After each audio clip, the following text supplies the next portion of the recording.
নির্ঝর আতকে উঠে কথাটা বলল ছায়া।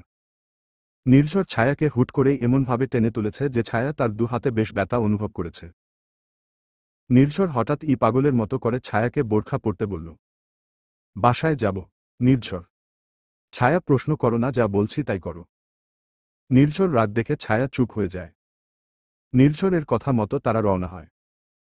কিন্তু নির্ঝর এমন হুট করে কি থেকে কি করল তা ছায়ার মাথার উপর দিয়ে গেল।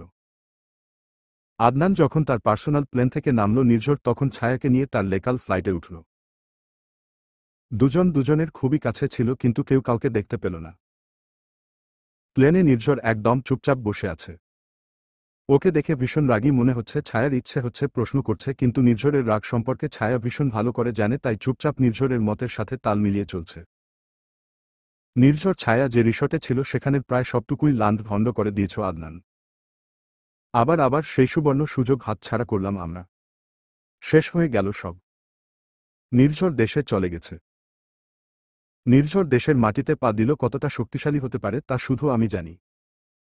আশেপাশে সবাই চুপচাপ মাথা নিচু করে দাঁড়িয়ে আছে। মজার ব্যাপার হলো নির্ঝর আর ছায়া আদনানের রিসোর্টেই ছিল। কিন্তু আদনান তা জানত না। এটাই হলো নির্ঝর, ও যা করে তা সবটুকুই আদনানের ব্রেনের এক হাত উপর দিয়ে যায়। চৌধুরী বাড়িতে পৌঁছাতে দিন কেটে যায়। ছায়া জার্নি করে ভীষণ ক্লান্ত। ছায়া খেয়াল করে তাদের সেফটির জন্য তাদের সামনে দুটো গাড়ি এবং পেছনে দুটো গাড়ি। নির্ঝর খুবই ক্লান্ত, তাই ড্রাইভার ড্রাইভ করছে। ছায়া খেয়াল করে নির্ঝর ছায়ার কাঁধে মাথা দিয়ে চুপচাপ বাচ্চাদের মতো চোখ বন্ধ করে আছে। ছায়া নির্ঝরের চুলগুলো ছুঁয়ে দিল। ছায়া বুঝে না নির্ঝর ঠিক কখন কি করে, আর কেন বা করে। চৌধুরী বাড়িতে পৌঁছে গাড়ি থামলে নির্ঝর চোখ খুলে। ছায়া নির্ঝর বাড়ির ভেরোতে আসে। ছায়ার শাড়ির আঁচলটা হঠাৎ একটা গাছে বেঁধে যায়। তাই ছায়া নির্ঝর থেকে একটু দূরে সেটাকে ছাড়াতে ব্যস্ত হয়ে পড়ে। নির্ঝরকে একা বাড়িতে আসতে দেখে তমা দৌড়ে নিচে আসে।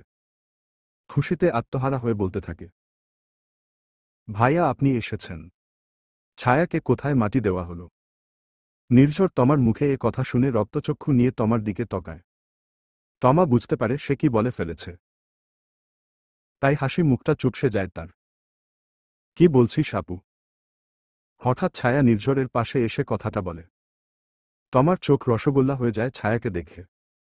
তমার ভীষণ রাগ হচ্ছে, কিন্তু তমা নিজেকে সামলে ছায়াকে বলে, কিছু না, তুই কই সেটাই প্রশ্ন করেছিলাম। ভেতরে আয়। কথাটা বলে তমা চলে গেল। ছায়া কিছুই বুঝতে পারল না। নির্ঝর ছায়ার হাত ধরে তাদের ঘরে নিয়ে আসে। ছায়া, বলুন। আমি ভীষণ ক্লান্ত। গোসল করুন। একটা আবদার করব। হুম। রান্নাটা তুমি করবে। নির্ঝরের করুণ সুরে কথাটা বলে। কারণ সে জানে ছায়াও ক্লান্ত। কিন্তু এই মুহূর্তে এই বাড়ির কারোর হাতের খাবার তার পেট দিয়ে নামবে না। তাই না চাইতে ও ছায়াকে কথাটা বলে। আমি এখনই নিয়ে আসছি। ছায়া নিচে চলে যায়। নির্ঝরের জন্য ভাত আর মাংস তৈরি করতে শুরু করে। ছায়াকে কিচেনে দেখে তমা চোখ ঘুরিয়ে ঘরে চলে যায়। ছায়া তমাকে ডাক দিবে তখন। ছায়া বুঝতে পারে না তমার কি হলো। তমা চলে যাওয়াতে ছায়া আবার একা একা কাহ করতে শুরু করে। ছায়াকে দেখে তমার ভীষণ রাগ হচ্ছে, কিন্তু ছায়াকে সেটা বুঝতে দিল হবে না। তমা রুমে এসে কাচের ফুলদানিটা ভেঙে টুকরো টুকরো করে দেয়। কি করে হলো এটা, কি করে হলো? চিৎকার করে। কত স্বপ্ন দেখেছিলাম সব এভাবে মাটি হয়ে গেল। কি করে হলো? তমা পুরোই পাগল হয়ে গেছে রাগে। ছায়া খাবার সাজিয়ে টেবিলের সাথে থাকা চেয়ারে বসে পড়ে। ভীষণ ক্লান্তি গ্রাস করেছে তাকে। উঠে নির্ঝরকে ডাকবে সেই শক্তিটুকু নেই। আশেপাশে কোনো সার্ভেন্টও নেই। এই রাতে কারোর থাকার কথা না। সার্ভেন্ট থাকলে হয়তো ছায়াকে এগুলা করতে বলতো না নির্ঝর। ছায়া সিঁড়ি বেয়ে উঠতে যাবে তখন নির্ঝর নিচে আসে। যাও, ফ্রেশ হয়ে এসো ছায়া। ছায়া নির্ঝরকে মাথা নাড়িয়ে সম্মতি জানিয়ে শাওয়ার নিতে চলে যায়। নির্ঝর এসে টেবিলে বসে। তখন তমা রুম থেকে বাইরে বের হয়। নির্ঝরকে বসে থাকতে দেখে দৌড়ে আসে। ভাইয়া আপনি তো কিছু খাননি, রান্না করে আনছি আমিও না, একদম পাগল, সব কিছু ভুলে যাই। তার প্রয়োজন নেই ভাবি, আপনি বসুন। আজ প্রথম নির্ঝর তমাকে ভাবি বলল। এর আগে তমা বলে ডাকত। তমা বেশ অবাক হয়। আমাকে ভাবি কেন বলছেন ভাইয়া? ভাইয়ের স্ত্রীকে ভাবি বলে ভাবি। রান্না না করলে খাবেন কি? আমার স্ত্রী রান্না করেছে। ওহ, এগুলা তো আমি রান্না করেছি ভাইয়া, ছায়া তো রান্না পারে না। ডাহা মিথ্যা কথা।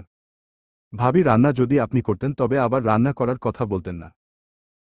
তমার পুরাই হাতে নাতে ধরা পড়ে, বিভ্রান্তিতে পড়ে যায়। ছায়া নিচে চলে আসে। নির্ঝরকে খেতে দেয়।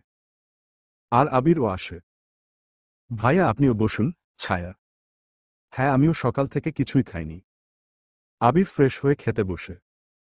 কেন ভাইয়া খাননি? তোমার আপু রান্নাই করেনি। নির্ঝর খাওয়া ছেড়ে একবার তোমার দিকে তাকায়। নির্ঝর বেশ ভালো বুঝতে পারছে কি হচ্ছে। আবির: ছায়া বেশ সুন্দর রান্না করে, খেয়ে দেখ। হুম।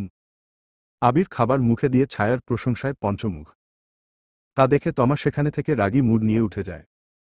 ছায়া তমার ব্যবহারে ভীষণ অবাক। ভাইয়া আপুর সাথে ঝগড়া হয়েছে কি? না তো আপু, কেন? ও এমন করছে কেন? ধরাই যাচ্ছে না, ছ্যাতো ছ্যাতো করছে। আরে ওকে নিয়ে তুমি ভেবো না। ছায়া আবিরের দিকে তাকালো। ছায়া স্পষ্ট বুঝতে পারছে আবিরের মুখে চিন্তার ছাপ। সবাইকে খাইয়ে নিজে খেয়ে ছায়া আর নির্ঝর উপরে এলো।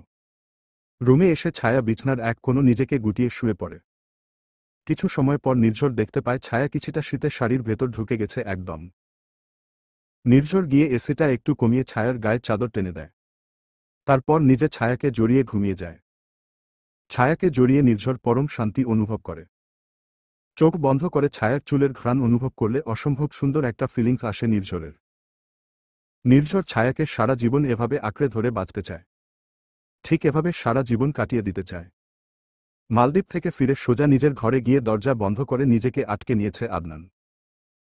আদনানের চোখ দুটো রক্তের মতো লাল হয়ে আছে।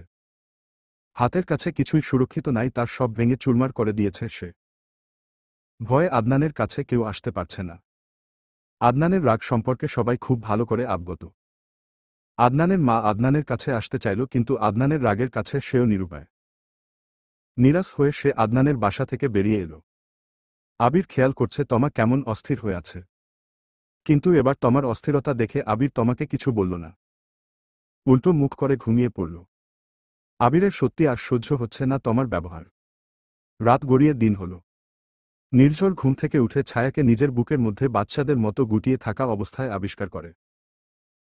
ছায়া একটা কিউট ছোট্ট বাবুর মতো হাত পা গুছিয়ে নির্ঝরের বুকের মাঝে ঢুকে আছে।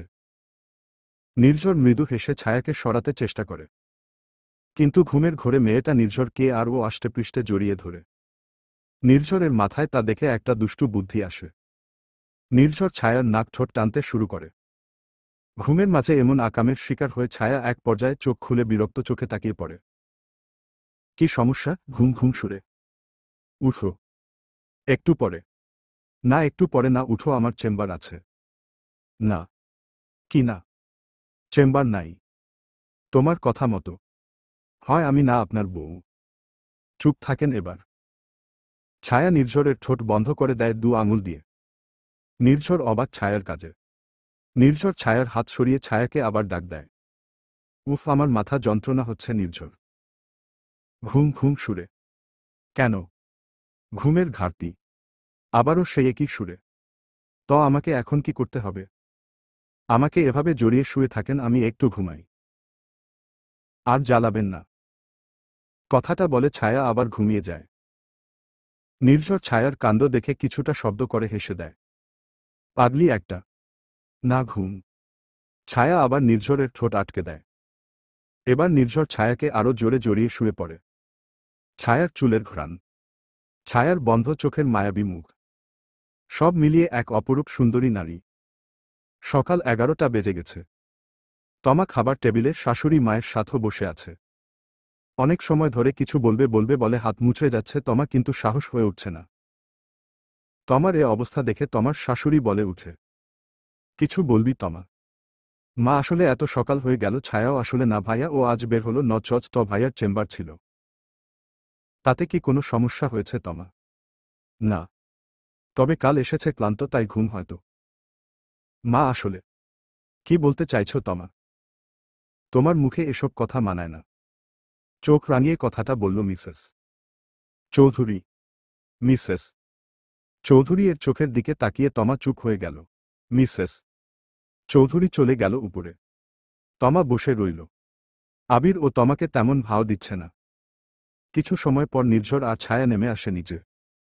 তমা উপরের দিকে তাকিয়ে ছায়াকে নির্ঝরের সাথে দেখে চোখ রাঙিয়ে তাকিয়ে পরে। ছায়াকে নির্ঝরের সাথে সহ্য হচ্ছে না তমার। ছায়া আর নির্ঝর নিচে নামতে। তমা তড়িঘড়ি করে বলতে থাকে, ভাইয়া আসুন, খাবার খাবেন না?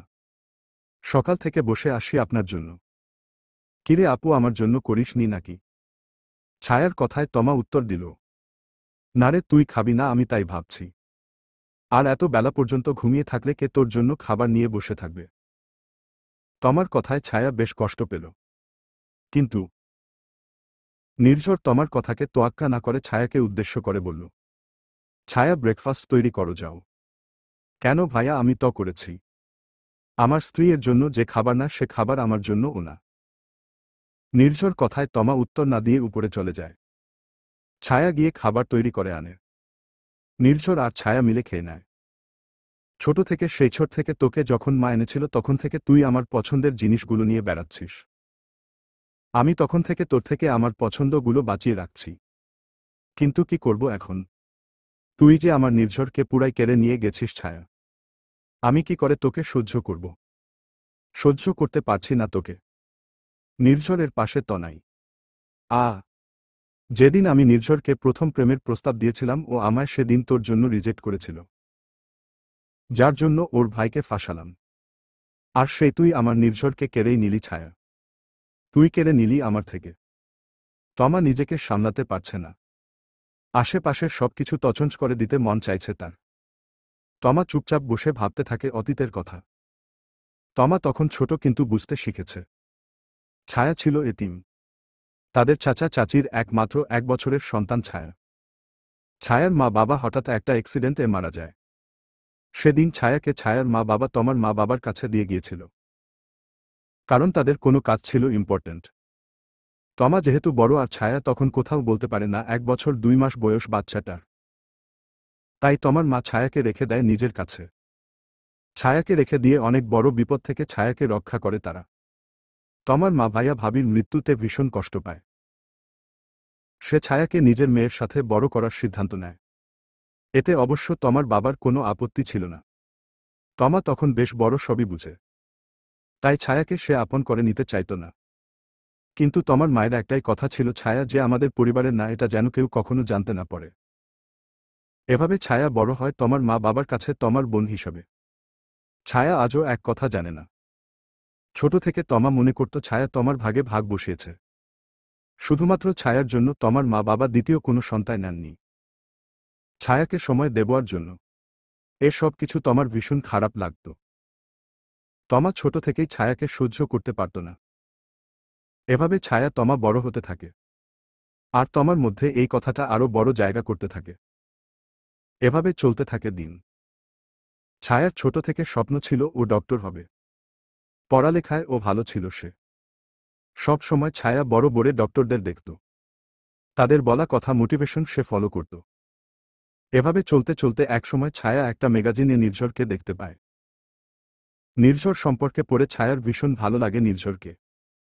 তাই সে নির্ঝরকে সার্চ করা শুরু করে। নির্ঝরের ইনস্টাগ্রাম, ফেসবুক সব অ্যাকাউন্ট চেক করে ছায়া। ছায়ার নির্ঝরকে বেশ ভালোই লাগে। তাই সে তমাকে নির্ঝর সম্পর্কে বলে এবং তমাকে নির্ঝরকে দেখায়। তমা নির্ঝরকে তখনই প্রথম দেখে। ছায়ার প্রসঙ্গে তমার কখনো ডক্টরদের প্রতি কোনো ইচ্ছে ছিল না। কিন্তু নির্ঝরকে দেখে ওর ভালো লেগে যায়। তমা ছায়াকে না জানিয়ে নির্ঝরের ভার্চুয়াল লাইফে অ্যাড হতে চেষ্টা করে। কিন্তু সেখানে নির্ঝর তমাকে ফলোয়ার বানিয়ে রাখে। এটা দেখে তমা আরও বেশি আকৃষ্ট হয় নির্ঝরের দিকে। তমা বরাবর কখনোই ছায়াকে নিজের জীবনের কিছু শেয়ার করত না। কিন্তু ছায়া বোনকে প্রায় সবই বলত। তাই ছায়ার ও জানা ছিল না তমা নির্ঝরের দিকে আকৃষ্ট। সেদিন ছিল শীতের শেষ, বসন্তের শুরু। ছায়ার কলেজে অনুষ্ঠান। আর অতিথি ছিল নির্ঝর। তমা তখন ইঞ্জিনিয়ারিং পড়ে। ছায়া ভীষণ উৎসাহ নিয়ে তমাকে বলে, আপু জানিস আমাদের কলেজে ডক্টর নির্ঝর আসছে। তমার ছায়ার কথা শুনে চোখ বড় বড় তাকিয়ে পড়ে। কি? সত্যি? হ্যাঁ, আমি শুনলাম। উনি নাকি প্রধান অতিথি। ওহ আচ্ছা ছায়া, তুই তো কাল যাবি তাই না? হ্যাঁ। শাড়ি পরবি? হুমম। আমিও যাই তোর সাথে। হ্যাঁ অবশ্যই। আচ্ছা কাল তবে আমাকে ডেকে নিয়ে যাস। হুম। আচ্ছা আপু। ছায়া খুশি খুশি নিজের রুমে চলে আসে। পরের দিন ছায়া একটা নীল শাড়ি পরে হালকা সেজে বেরিয়ে আসে তমাকে ডাকতে। ছায়া তমার রুমে এসে অবাক। তমা পুরাই বিয়ের সাজে সেজেছে, ব্রাইডাল লুক। ছায়া রুমে এসে নিজেকে আর তমাকে দেখছে। ছায়া শুধু একটু লিপস্টিক আর আইলাইনার দিয়েছে, আর কিছু চুড়ি, একটা চেইন, এক জোড়া ঝুমকো। আর তমা পুরাই ব্রাইডাল। আপু এত সেজেছিস কেন? কেন ভালো দেখাচ্ছে না? হ্যাঁ কিন্তু একটু বেশি সুন্দর দেখাচ্ছে। সেটাই তো চাইছি। মানে? চল তো যাই। হুমম। তমা আর ছায়া বেরিয়ে পড়ে। কলেজে পৌঁছে ছায়া দেখে তমা তার বন্ধুদের ডেকেছে, তাই তমা সেখানে চলে যায়।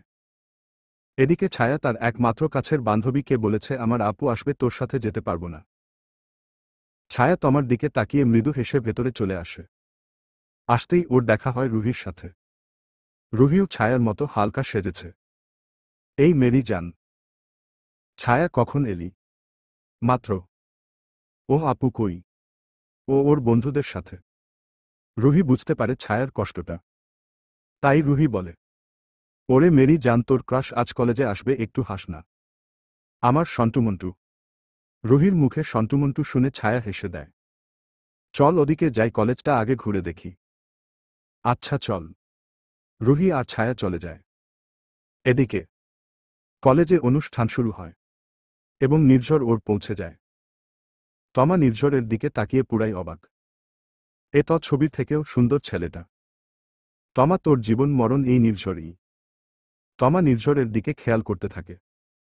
ওদিকে ছায়া রুহি কলেজ ঘুরতে থাকে। নির্ঝর তার বক্তব্য দেবার আগে একবার নিজেকে রিচেক দিতে চাই, তাই নির্ঝর ওয়াশরুমে চলে আসে। তার পাশেই তার জন্য একটা রুম সেট করে রাখা ছিল।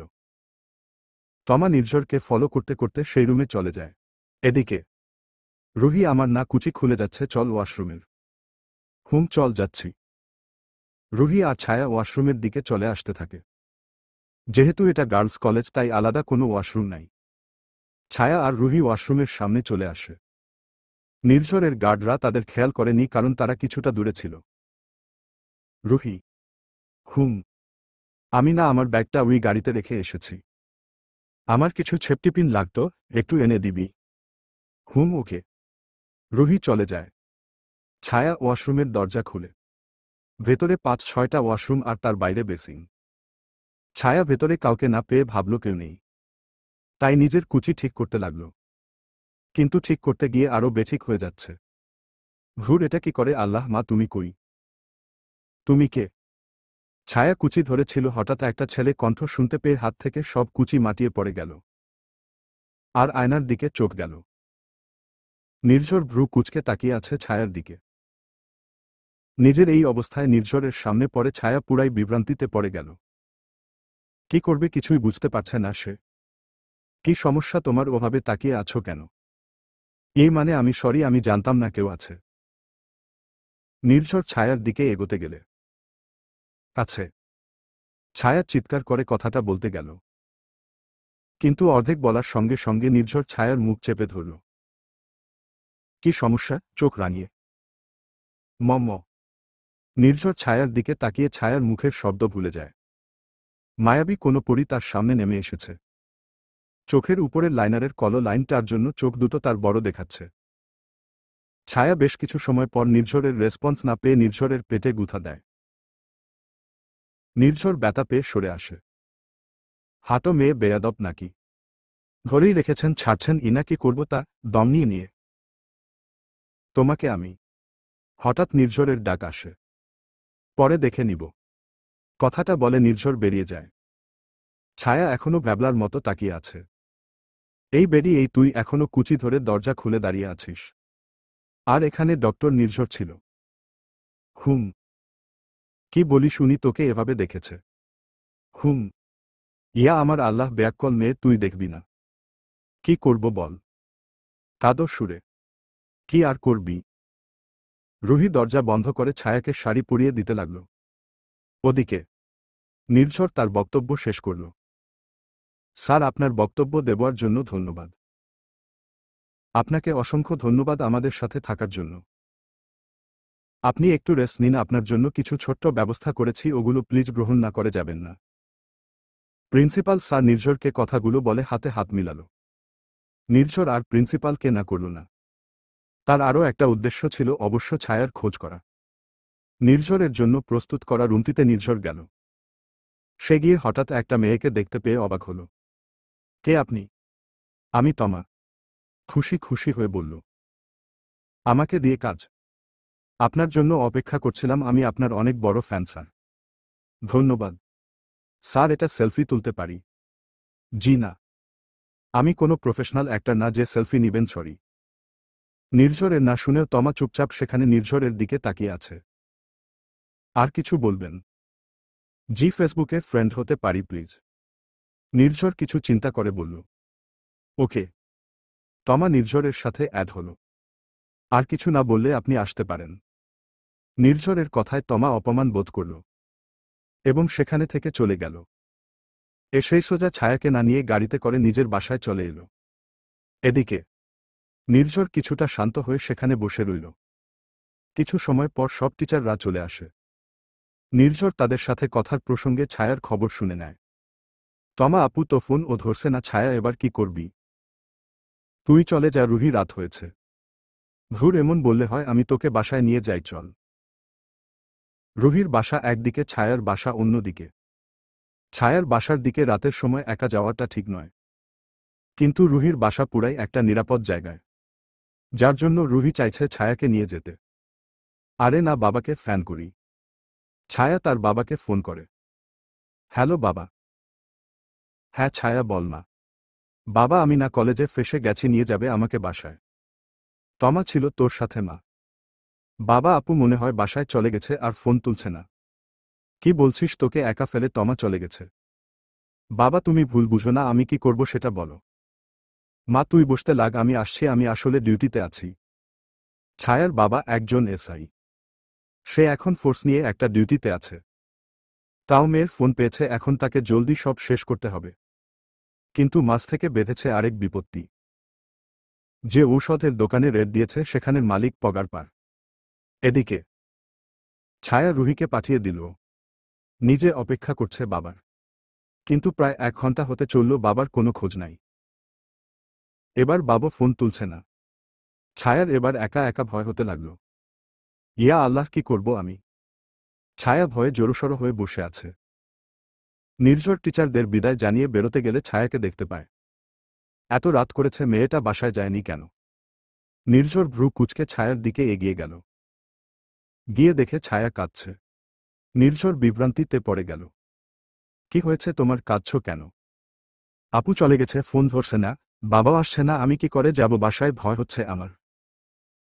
ছায়ার অর্ধেক কথা নির্ঝর বুঝতে না পারলেও এটুকু বুঝেছে ছায়া বাসায় যেতে পারছে না।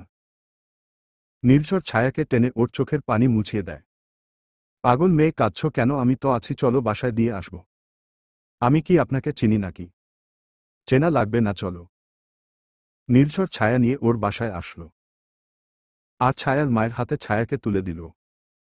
আন্টি, মেয়েটা কাঁদছিল, ভয়ে বাসায় আসতে পারছে না বলে। একটু খেয়াল রাখবেন। আল্লাহ, তুই না তোমার সাথে গেলি তোমা বাসায়? আমি তো ভাবছি তুই বাসায় এসে বোধহয় ঘুমিয়ে গেছিস, তোমা তো এটাই বলল। আসলে ছায়া বলতে চাইছিল না তোমার ভুলটা, কারণ মা ওকে বকবে। থাক, আর বলা লাগবে না, আয় ঘরে আয়। আপনিও আসুন, কিছু মুখে দিন। না আন্টি, এখন না, পরে কখনো। আজ আসি। নির্ঝর চলে এলো।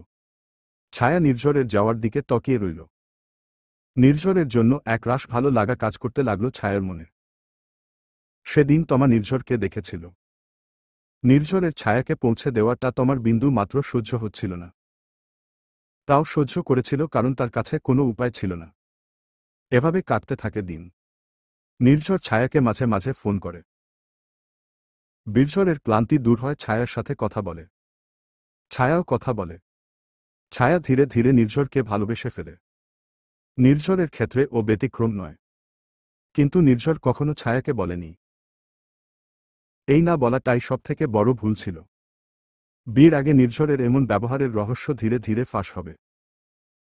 সেদিন ছিল শুক্রবার।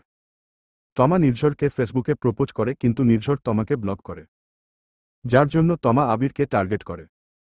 তমা কি ভাবছ? আবিরের কথায় তমার ধ্যান ফিরে। কিছু না, তুমি কখন আসলে? এই তো মাত্র। ওহ আচ্ছা। এদিকে তোমার প্রেশার লো কেন? কিসের এত চিন্তা? আর এত কম খাবার কেউ খায়? আমি কি জানি আমার প্রেশার লো কেন? নির্ঝর এবার রেগে যায়। তুমি এখনই এই দুধ খাবে?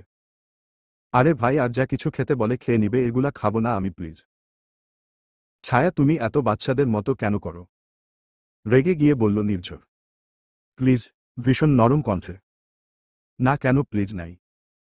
আপনি মহা পাজি তো। Dash dash. কি আমি পাজি? হয়। ছায়া শক্ত কণ্ঠে। দেখুন, নরম কণ্ঠে। এখন দেখব না রাতে দেখব, নিয়ে এখন খেয়ে নেও, না হলে রাতে কাজ এখনই সেরে নিব।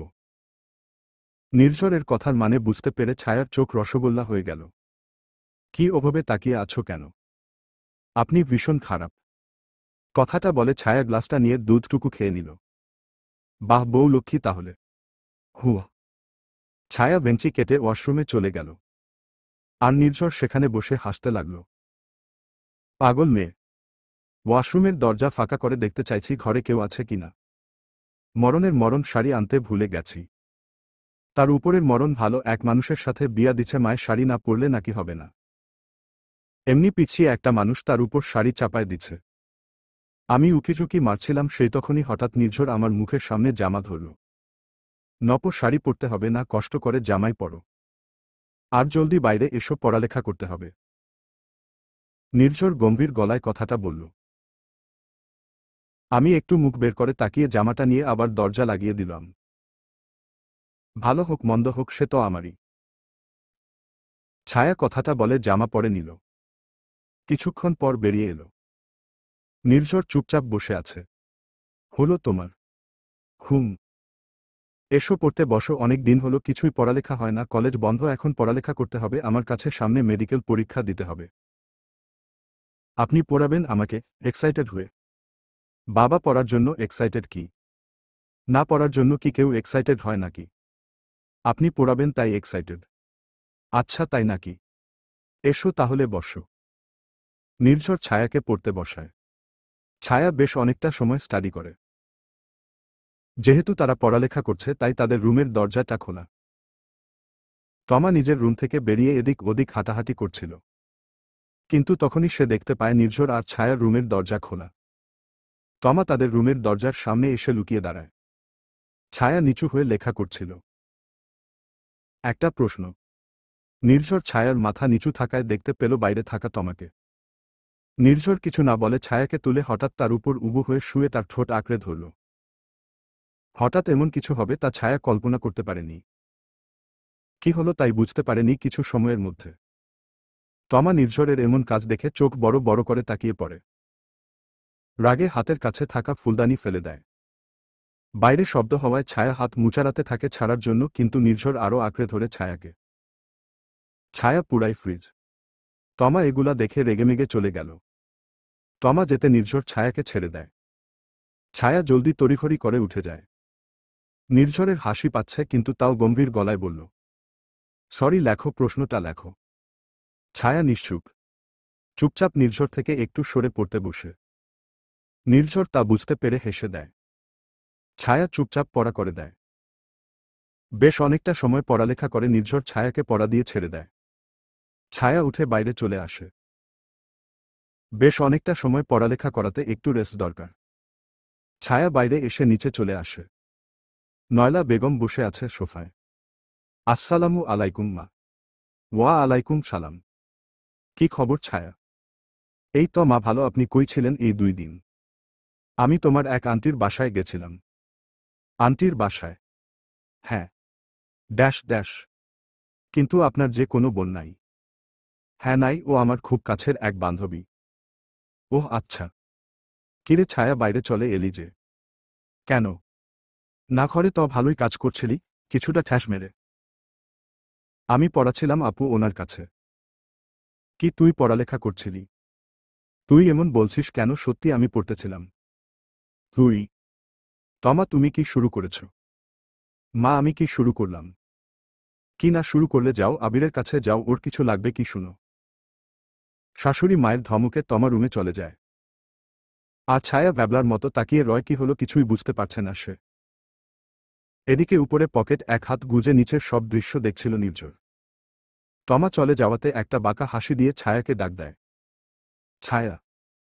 উপর থেকে নির্ঝরের কণ্ঠ পেয়ে ছায়া উপরে তাকায়। জি। 2 কাপ কফি নিয়ে এসো। 2 কাপ কেন? প্রশ্ন করো কেন? যা বলি তাই করো, যাও।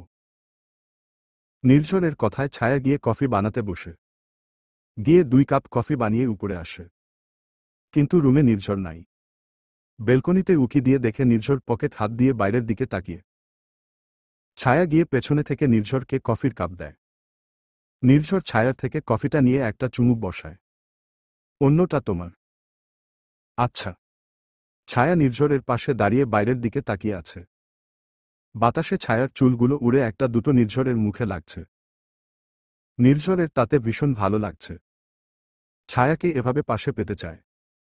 এভাবে কাছে রাখতে চায়। চায় না হারাতে এত ভালোবাসা।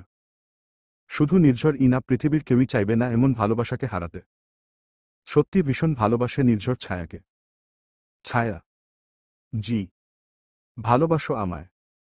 ভালোবাসি বই, শুধু না, অন্যদের থেকে একটু বেশি। ছায়ার মুখে এমন উত্তর শুনে নির্ঝর সত্যি কাদো চোখে ছায়ার দিকে তাকায়। পৃথিবীতে এই একমাত্র ছায়াই তার সঙ্গী। তুমি জানো ছায়া, তোমার মুখে এই উত্তরটা আমার কাছে সবথেকে বড় পাওয়া। সত্যি। প্রথম যখন ইন্টার্নির 1 বছর পর সবথেকে ভালো ডক্টর হিসাবে নাম পেয়েছিলাম তখন এত খুশি লাগেনি। ছায়া নির্ঝরের দিকে তাকিয়ে আছে। এভাবে তাকিয়ে কি মেরে ফেলবে? কফির মগ রেখে ছায়াকে পাঁচকোলে করে কথাটা বলল নির্ঝর। কি করছেন নামান? নদহ, এখান আর চান্স নাই। কথাটা বলে এক চোখ মেরে রুমে চলে এলো নির্ঝর। ছায়া ছায়া ছায়া, কি ভীষণ ভালোবাসি জানো তুমি। সেই তো বছর আগে থেকে তোমার দিকে আমার নজর। বিয়ে করব আমি তোমায়, তা না বিয়ে হলো উই নির্ঝরের সাথে তোমার। কেন হলো ছায়া, তুমি কেন হলো? একের পর এক ড্রিঙ্ক করছে আর মাতাল কণ্ঠে কথাগুলো বলছে আদনান। গার্ডস। জি স্যার। কাল সকালে ছায়া আমার সাথে থাকবে। কিন্তু স্যার কিভাবে? সেটা আমি জানি। আদনান ঢুলতে ঢুলতে রুমে গিয়ে ঘুমিয়ে পড়ে। আর তার গার্ডরা যে যার কাজে। ছায়াকে জড়িয়ে নির্ঝরের ঘুমটা বেশ ভালোই হয়। কিন্তু তার তো কাজে যেতেই হবে। কাজে না গেলে তো হবে না। নির্ঝর নিজের পরম শান্তির ঘুমটাকে বিসর্জন দিয়ে উঠতে না উঠতে ফোন কল। হ্যালো, আসসালামু আলাইকুম। ওয়া আলাইকুম সালাম স্যার, জলদি হসপিটালে আসুন, এমার্জেন্সিতে রুগী আসছে, ভীষণ বাজে অবস্থা। কি বলো, কখন? স্যার মাত্র। আপনি না, আসলে ওনার চিকিৎসা করার সাহস কেউ নিতে চাচ্ছে না। ওনাকে ওটিতে শিফট করো, আসছি। নির্ঝর জলদি শার্ট পরে বাইরে চলে আসে। নির্ঝর শার্টের হাতা ফোল্ড করতে করতে গাড়ি স্টার্ট দেয়, অন্যদিকে কিছু লোক তার বাড়িতে প্রবেশ করে। নির্ঝর এতই ব্যস্ত হয়ে বেরিয়ে যায় যে দেখতেই পায় না। ছায়া ঘুম ঘুম চোখ দুটো হালকা খুলে সামনে দেখে, হাত মাথার নিচে দিয়ে আরাম করে শুয়ে আছে কেউ। সাদা শার্ট দেখে কিছু সময়ের জন্য তাকে নির্ঝর বলে মনে হলো। কিন্তু হঠাৎ হুঁশ আসতে ছায়া লাফিয়ে উঠে পড়ে। সম্পূর্ণ অচেনা একটা লোক তার সামনে শুয়ে আছে। কে আপনি? চিৎকার করে বলল। উফ ছায়া, এত চিৎকার করে কথা বলো কেন? আমি কি বয়রা নাকি? আপনি আমার নাম জানলেন কি করে আর এখানে কি করে এলেন? নির্ঝর কই? নির্ঝর। মা। আপু। ছায়া এক একজন করে তাকছে আর লোকটা বিকট হাসি দিচ্ছে। ছায়ার ভীষণ ভয় হচ্ছে। ছায়া জলদি খাট থেকে নিচে নামতে গেলে লোকটা ছায়ার হাত ধরে বসে। কোথায় যাচ্ছ ছায়া? আর কোথাও যাবার জায়গা নাই, আমার সাথে যেতে হবে তোমায়। কে আপনি? ছাড়ুন আমাকে, ছাড়ুন। মা। আপু। ছায়ার চিৎকার শুনে লোকটা আরো জোরে জোরে হাসছে। যেন ছায়ার চিৎকার শুনে লোকটার ভীষণ ভালো লাগছে। চলো ছায়া, চলো আমার সাথে। ছায়ার হাত ধরে নিয়ে যাচ্ছে আদনান। ছায়া ভীষণভাবে চিৎকার করছে কিন্তু কেউই বেরোল না। ছায়া ভীষণ অবাক। কি হচ্ছে তার সাথে? ছায়ার অনেক চিৎকার শুনে লোকটা পেছনে থেকে ছায়াকে একটা ইনজেকশন পুশ করল। হঠাৎ ভীষণ ব্যথায় ছায়ার চোখ দুটো ধীরে ধীরে বুজে এলো। চোখের সামনে শুধুই নির্ঝরকে দেখতে পেল। হয়তো এই দেখাটুকুই শেষ দেখা। নির্ঝর হসপিটালে পৌঁছে দেখল কেউ তাকে মিথ্যা কল করেছে। কেউই আসেনি এমন। হঠাৎ নির্ঝরের মাথায় খেলল এই কাজ কার আর কে এই কাজ করতে পারে। তখনই তার ফ্যান বেজে উঠল। আবির। ভাইয়া ছায়াকে ওরা নিয়ে গেছে। ভাইয়া জলদি যা, তুই যা বলেছিলি সব সত্যি। ভাইয়া মা ও কিছু বলল না। নির্ঝরের পৃথিবী তছনছ হয়ে যেতে লাগল। নির্ঝর ফোনটা রেখে বেরিয়ে পড়ল। পৃথিবীতে সবার ধোঁকা সহ্য করা যায়, কিন্তু যে হলো মা, তার ধোঁকা কি সহ্য করা আদৌ সম্ভব? নির্ঝরের চোখ দিয়ে একভাবে পানি পড়ছে। নির্ঝর ড্রাইভ করে নিজের বাসায় এসে আগে তার মায়ের রুমে যায়। আমার ছায়া কই মা? নির্ঝর শান্ত কণ্ঠে শান্ত চাহনিতে নয়লা বেগমকে কথাটা বলল। নয়লা বেগম চমকে উঠে বলল, আমি জানি মা রুমে হবে হয়তো। তুমি ভালো করে জানো, তুমি সব জানো। ছোট থেকে যখন সব থেকে বেশি ভালোবাসা আবির আর বাইরের একটা ছেলে পেত, তখন থেকে বুঝে গেছিলাম আমি তোমার কেউ হই না। তারপরেও নিজের প্রথম মাইনে দিয়ে তোমায় আগে শাড়ি দিয়েছিলাম। তোমার সব কথা শুনতাম। নিজের সবকিছু তোমার কথায় বিসর্জন দিয়েছি। আর তুমি কি করলে মা? আমার ছায়াকে কেড়ে নিতে সাহায্য করলে। বিশ্বাস কর বাবা, ওকে আমি বারবার ঠেকাতে চেয়েছি কিন্তু পারিনি। কাজটা ঠিক হয়নি মা। আমার ছায়ার কিছু হলে মনে রেখো, তছনছ করে ফেলব সব। কথাটা বলে নির্ঝর বেরিয়ে যায়। হাত পা মুখ বাঁধা ছায়ার। পরনে কালকের সেই গোল জামাটা। বারে বার কথা বলার প্রচেষ্টা করছে সে, কিন্তু কোনো মতে এক চুল নড়ার ক্ষমতা করতে পারছে না। এত জোরে হাত পা বাঁধা যে রক্ত চলাচল বন্ধ হবার উপক্রম। কিন্তু সেদিকে আদনানের কেন খেয়াল নেই? সে ছায়ার কাছে থাকার খুশিতে উন্মাদ পাগল হয়ে গেছে। শেরওয়ানি পরে খুব ধীর গতিতে সাজগোজ করছে বরের বেশ ধরার জন্য। ছায়া বুঝতে পারছে না চারিদিকে কি হচ্ছে, কিন্তু একটুকু বুঝতে পারছে আদনান কোপ ক্ষতি ছাড়া ভালো করবে না তার। এক মনে আল্লাহকে ডাকছে ছায়া। চোখের সামনে শুধুই নির্ঝরের প্রতিবিম্ব। হাতের বাঁধন এবং পায়ের বাঁধন লাল রক্তের রূপ ধরেছে। ছায়ার শরীরের কিছু অংশ সাদা হতে শুরু করেছে ধীরে ধীরে। চোখের সামনে সব কেমন অদ্ভুত অন্ধকার দেখাচ্ছে।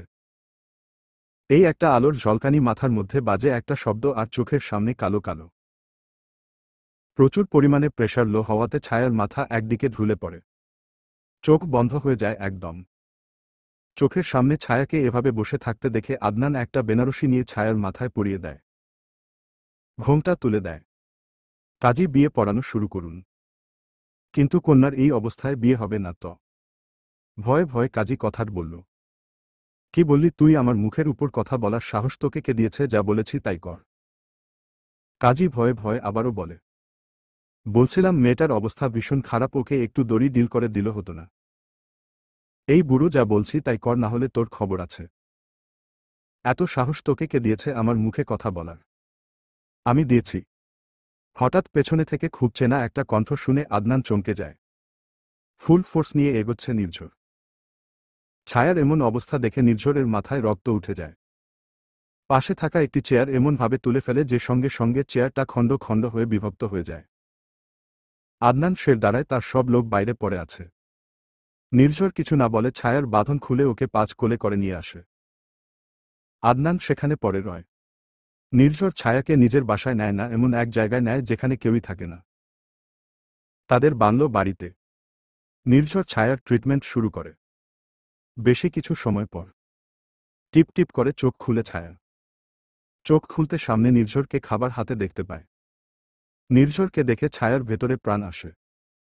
উঠে নির্ঝরকে জড়িয়ে কাঁদতে থাকে। নির্ঝর ছায়ার মাথায় হাত বুলাতে থাকে। ভয় পেও না, আমি আছি তো। আমি ভীষণ কষ্ট হচ্ছিল। আমি জানি তো। কথা দিচ্ছি আর এমন হতে দিব না। ওকে ছিল নির্ঝর। ওকে ছিল সব বলবো, আগে খেয়ে নেও। নির্ঝর ছায়াকে খাইয়ে দেয়। তারপর নিজের বুকের উপর ছায়ার মাথাটা নিয়ে হাত বুলাতে থাকে। ওর গল্পটা অনেক বড় ছায়া। কে ও? ও এই পৃথিবীতে এমন একজন মানুষ যাকে আমি মারতেও পারবো না, আবার বাঁচিয়ে রাখাটা সহ্য হবে না। মানে? শুন তবে। ছোট থেকেই মা এমন ছিল, আমার থেকে আবিরকে বেশি ভালোবাসত। আমার সাথেই একটা ছেলে আমার স্কুলে পড়ত, তাকে বেশি কেয়ার করত। আমার দিকে তেমন খেয়াল তার কখনোই ছিল না। একটু বড় তখন আমি। আমার কোনো জামা পছন্দ হলে তা ওই ছেলেটাকে দিত। আমার যে খেলনা পছন্দ হতো সেটা আমার না হয়ে ওই ছেলেটার হতো। মোট কথা আমার পছন্দ কিছু আমার ছিল না, সব ওই ছেলেটার ছিল। তোমার সাথে আমার তখন কথা হতো ছায়া, তখনের কথা। একদিন বিকালবেলা। অতীত। নির্ঝর হাতে একগুচ্ছ ফুল নিয়ে দাঁড়িয়েছিল ছায়ার জন্য, আজ ছায়াকে বিয়ের প্রস্তাব দিবে। তমা আর আবিরের সাথে নির্ঝর আর ছায়ার বিয়েটাও হয়ে যাবে। বাসার সবাই রাজি। এখন শুধু নির্ঝরের ছায়াকে সারপ্রাইজ দেবার পালা। নির্ঝরের মুখে ছিল মাস্ক। ছায়া কলেজ থেকে বের হয়ে রাস্তার ওপারে নির্ঝরকে দেখতে পায়। নির্ঝরকে চিনতে ছায়ার ভুল হয় না। নির্ঝর ছায়ার দিকে এগিয়ে যাবে, ঠিক তখনই ছায়ার কাছে একটা ছেলে এসে ছায়ার সামনে হাঁটু ভাঁজ করে বসে ছায়াকে তার মনের কথা জানায়। ভালোবাসি ছায়া তোমায় ভীষণ। লোকটার পুরোটা মুখের মাত্র কিছু অংশ বাদে সব কালো রঙের কাপড়ে আবৃত। ছায়া তাকে দেখে কিছুটা ভ্যাবাচেকা খেয়ে যায়। এভাবে ভরা লোকজনের সামনে ছায়াকে এমন একটা পরিস্থিতিতে ফেলেছে লোকটা। ছায়া কিছু না বলে সামনের দিকে তাকাতে দেখে নির্ঝর নেই। ছায়া ছেলেটিকে প্রত্যাখ্যান করে বাসায় চলে আসে। এদিকে নির্ঝর বাসায় এসে সোজা তার মায়ের রুমে চলে যায়। আদনান কে মা? নির্ঝরের মুখে আদনানের নামটা শুনে নয়লা বেগম চমকে ওঠে। কে হবে কেউ না। মা প্লিজ বলো, আমি আর পারছি না মা। ছোট থেকে তোমায় মা বলে জেনে এসেছি। মা কি এমন হয়? আমার দিকে ছোট থেকেই তোমার কোনো খেয়াল নেই। তুমি সব সময় ওই ছেলেটাকে ভালোবেসেছ। সব সময় আমার পছন্দের জিনিসটাকে ওই ছেলেটাকে দিয়েছ। ছোট থেকে সহ্য করতে করতে আজ ও আমার ছায়ার দিকেও তীক্ষ্ণ দৃষ্টি দিয়েছে। কেন মা, কেন? আমি আর সহ্য করতে পারছি না। বলো প্লিজ ছেলেটাকে। নয়লা বেগম অজরে কাঁদছে। আজ তাকে নির্ঝরকে সব বলতে হবে। আর লুকালে চলবে না। আদনান চৌধুরী আমার ছেলে। তোমার ছেলে। আমার প্রথম স্বামীর ছেলে। তোমার মা তোমার মৃত্যুর পর মারা যায়।